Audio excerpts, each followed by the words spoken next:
Salut, c'est Yacine. Donc, dans cette vidéo, tu vas voir des publicités qui tournent sur Snapchat Ads. Et ce qu'on va faire, c'est qu'on va analyser du coup ces publicités, voir leurs avantages, mais aussi leurs inconvénients. Tout ça pour tirer profit des avantages pour les utiliser dans nos vidéos, nos publicités, mais aussi des inconvénients pour pas faire les mêmes erreurs qu'eux et avoir les meilleures publicités, les meilleures ads qui pourront tourner sur Snapchat Ads et du coup optimiser au maximum que les vidéos aient un réel impact et du coup nous amènent un maximum de personnes sur notre site pour ensuite les convertir naturellement. Juste avant de commencer, n'hésite pas à t'abonner directement à la chaîne, donc tu trouveras énormément de vidéos sur le business en ligne et tu as aussi une playlist Snapchat Ads si besoin, donc n'hésite pas à regarder sur la chaîne, tu as toute une playlist créée pour Snapchat Ads, donc on aborde vraiment de tout, c'est-à-dire des campagnes, des ads, des produits, etc. Donc n'hésite pas à jeter un coup d'œil, ça t'aidera énormément. Donc, on va commencer directement avec les publicités. Donc, je suis allé sur Snapchat Ads, j'ai regardé, en fait, j'ai scrollé jusqu'à me faire target par des publicités et j'en ai sélectionné 7. Et dans ces 7 vidéos, on va voir, il y en a certaines qui sont intéressantes pour les avantages, il y en a d'autres qui sont très intéressantes pour les inconvénients. Et surtout, je pense que ce seront les inconvénients qui vous intéresseront le plus. Enfin, les deux sont intéressants parce qu'il ne faut pas faire les mêmes erreurs qu'eux. Donc, je vais commencer premièrement par une publicité. Donc, comme on peut le voir, donc c'est Bimax. Celle-là, je l'ai enregistrée parce que c'est une publicité qui, comme tu le vois, n'a pas du tout été travaillée. On n'a qu'une seule image produit, pas de mise en avant, comme quoi si on jette les haltères par terre, ça ne fait pas de bruit, ça n'abîme pas le carrelage ou le parquet, peu importe. Et ça redirige simplement du coup sur une page produit Amazon. Donc tu vois que ça peut être intéressant, en tout cas la méthodologie est assez intéressante de rediriger sur un produit qui est sur Amazon. Tu vois, on est direct en confiance, on voit que c'est Amazon, etc. Et que du coup, lui, c'est la personne qui a mis le produit là. Mais côté marketing, publicité, mettre le produit comme ça, moi quand je scrolle et que je vois ça, je me dis juste que c'est une erreur en fait. Il y a un intrus. Entre deux stories, il y a un intrus clairement et c'est pas ce que tu dois faire. Donc évite de faire ce genre de visuel. Tu vas pas du tout travailler où au-dessus de l'image c'est gris, en dessous c'est gris, et le fond de l'image est noir et blanche, pardon. Donc c'est pas du tout beau et ça ne correspond pas en fait à l'atmosphère de Snapchat, tu vois, ça fait directement intrus. Donc ça, c'est vraiment à éviter. Donc là, dans ce cas-là, la publicité est très bien faite. Donc cette publicité, tu vois, ça fait plusieurs semaines, si ce n'est des mois que je la vois tourner. Bon, tu sais, à partir du moment où je swipe une fois, je suis ciblé, donc je la revois souvent. Et cette publicité est bien faite parce qu'on voit directement, tu vois, elle est dynamique, on voit directement tous les maillots, les produits, etc. On voit le moins 70, on voit le swipe up.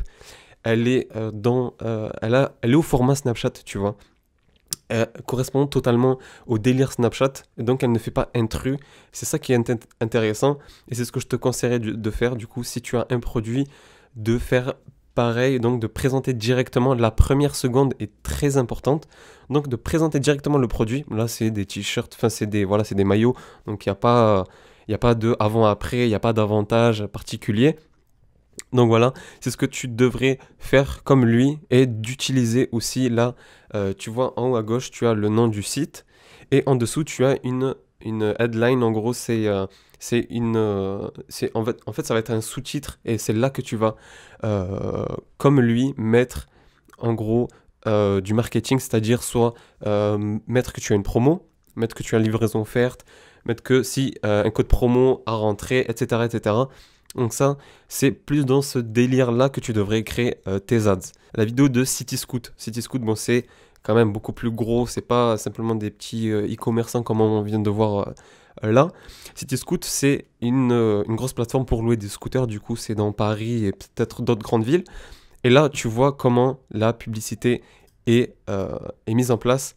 Donc c'est une femme qui se filme, tu vois, donc ça fait pas du tout intrus, ça respecte le format Snapchat qui prend tout le téléphone, et ça ne fait pas intrus parce que une personne, la story d'avant pouvait être une célébrité ou un ami à toi qui parlait face cam avec son iPhone, quoi, et la story d'après pareil, du coup, la publicité passe crème entre guillemets, elle ne fait pas du tout intrus entre les publicités. Donc, c'est ce que tu devrais, dans l'idéal, faire si tu peux. Donc, la plupart du temps, les personnes, ce qu'ils font, c'est qu'ils font appel à certains influenceurs pour faire, par exemple, un placement. Donc, soit un micro-influenceur, tu lui envoies le produit, elle te fait...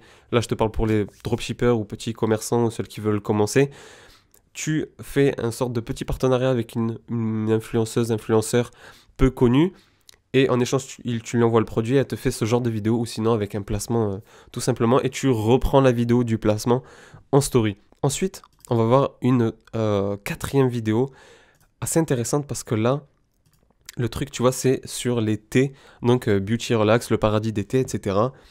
Là, l'image n'est pas du tout travaillée, il ne faut pas que tu fasses cette erreur-là de bâcler, en fait. Là, c'est trop amateur. C'est trop amateur. Moi, j'aime bien que vraiment il y ait une vraie belle valeur perçue, que le truc soit poussé, bien travaillé.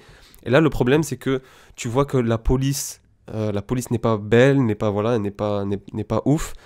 On voit un code promo. Du coup, ça c'est pas mal le côté code promo, mais on voit le Beauty Relax écrit comme ça sur une tasse. C'est pas ouf. Après, on comprend direct que c'est d'été, mais la qualité de l'image, tout ça, c'est pas fin, tu vois, c'est pas. Niveau valeur perçue, c'est pas ouf, donc à retravailler, surtout travailler la longueur du téléphone, profitez-en. Vous n'êtes pas sur Facebook avec des formats carrés ou Instagram, voilà, feed avec des formats carrés.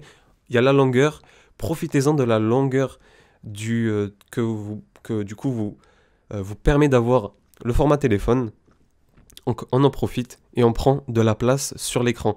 Et regarde, en fait, quand je lance la vidéo, et que je vais swiper, on va arriver sur du coup le site. Et là, le problème du site, c'est qu'il y a beaucoup trop de références. Donc d'un côté, c'est bien quand c'est l'été, etc.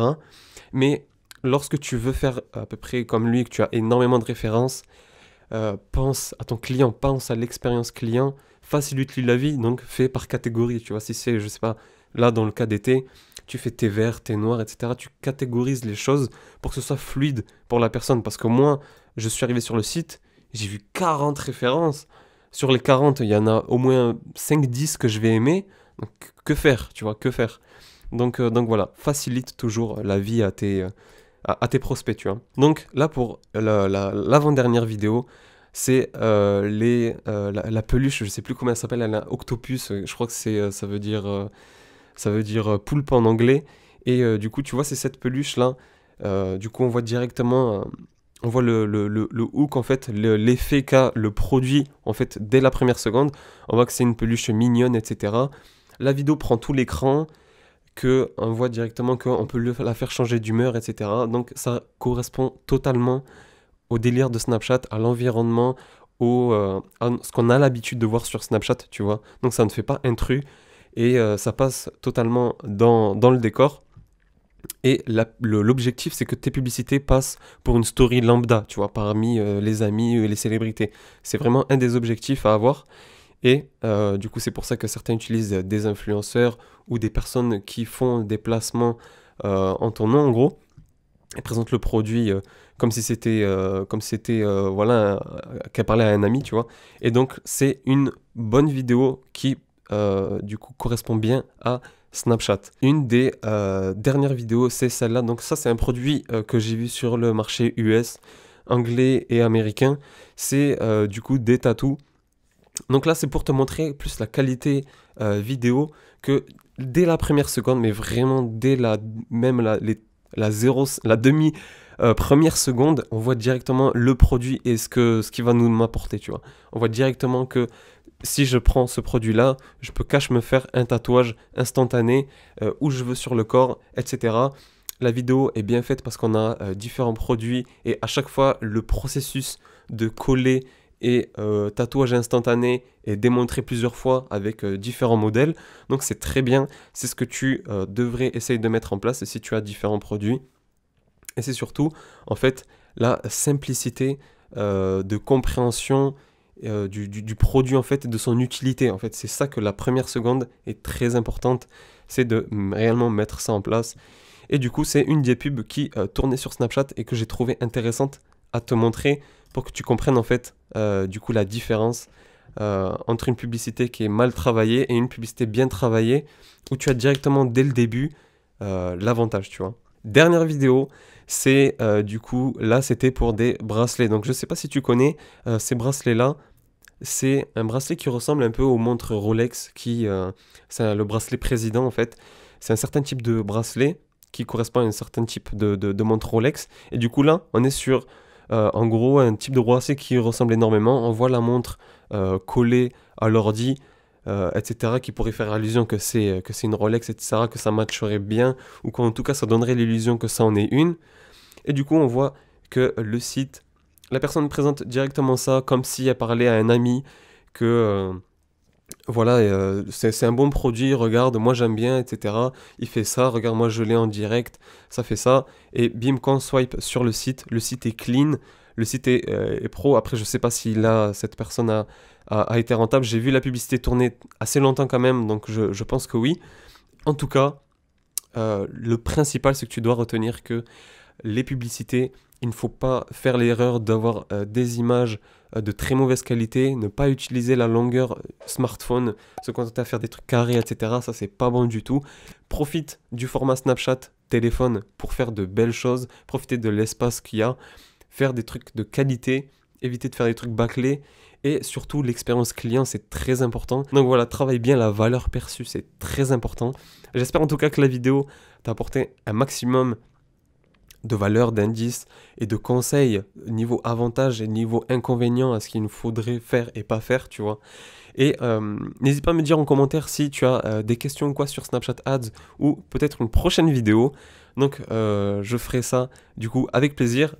En bio, du coup en description et en premier commentaire, je te mets une formation gratuite. Donc c'est en gros une masterclass de 20 minutes où je te parle de Snapchat Ads, des 9 erreurs à éviter, des 9 en fait choses surtout à mettre en place avec Snapchat Ads. Ça va t'éviter beaucoup de problèmes et d'erreurs de débutants en fait. Donc elle est en description, n'hésite pas à t'abonner, à liker la vidéo, à me faire un feedback en commentaire et on peut se dire à la prochaine. Ciao.